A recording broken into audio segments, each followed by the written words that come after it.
இளைஞர்களுக்கு வாகன யோகம் கண்டிப்பாக இருக்கக்கூடிய அமைப்புகள் இப்போது நிச்சயமாக உண்டுங்க. இளைய பருவத்தினர் எல்லாருக்குமே வாகன யோகம் சர்வ நிச்சயமாக இருக்கும். ஆக 4ஆம் பாவகத்தினுடைய அத்தனை அமைப்புகளும் முதல் 5 மாதங்களுக்குள்ளே செயல்படும்ன்றதுனால பெரிய அளவில் சோதனைகள் இல்லாத வருடமாகவே இந்த வருடம் இருக்குங்க. சிலருக்கு புதிய கடன்கள் அமையும். இந்த ஹவுசிங் லோன் மாதிரி, வாகன கடன் மாதிரி, வளர்ச்சிக்கான கடன்கள். ஒரு வியாபாரம் ஆரம்பிக்க போகிறேன், ஒரு தொழில் ஆரம்பிக்க போகிறேன், அந்த தொழில் மூலமாக டெவலப் இருக்கத்தான் செய்யும். ஆகவே வளர்ச்சிக்கான கடன்கள் வாங்குவது தவறு இல்லை என்கின்ற நிலைமையில் பெரிய முன்னேற்றங்களும் கன்னிராசிக்காரர்களுக்கு இருக்குங்க.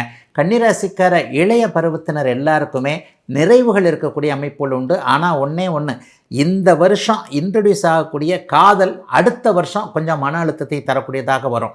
7ஆம் இடத்துல கண்டகச்சனி இருக்கிறாரா, ஆண் பெண் உறவுகளில் இப்போது ஏதாவது ஒரு இக்கட்டுகள் கண்டிப்பாக வரும். குறிப்பாக இளைஞர்களுக்கு சொல்கிறேன். இந்த வருஷம் லவ் பண்ணுறேன் அப்படி இப்படின்னு ஆரம்பித்து இந்த வருஷம் அறிமுகமாகக்கூடிய ஒருவர் இந்த வருஷம் அப்படியே ஏதாவது ஒன்றில் பண்ணக்கூடிய ஒன்று அடுத்த வருஷம் அஷ்டமச்சனி ஆரம்பிக்க போகுது. 2027 ஜூன் மாதத்துக்கு பிறகு உங்களுக்கு அஷ்டமச்சனி ஆரம்பிக்க போகுது இல்லையா? அந்த அஷ்டமச்சனி ஆரம்பித்ததற்கு பிறகு ஏதாவது ஆணாலோ பெண்ணாலோ பரஸ்பரம் எதிர்த்தரப்பால் உங்களுக்கு ஏதாவது ஒரு மன அழுத்தம் வரணுன்றதுனால இந்த வருஷம் யார் யாரெல்லாம் நம்மளை பார்க்குறாங்க, யார் யாரெல்லாம் நமக்கு கான்டாக்ட் பண்ணுறாங்க, யாருடைய நட்பு கிடைக்கிறது என்பதில் மட்டும் கவனமாக இருக்க வேண்டிய, அதே நேரத்தில் கஷ்டங்கள் எதுவும் இல்லாத நல்ல ஆண்டாகவே அமைஞ்சிருக்குங்க கன்னிராசிக்காரர்கள் எல்லோருக்குமே இந்த வருடம்.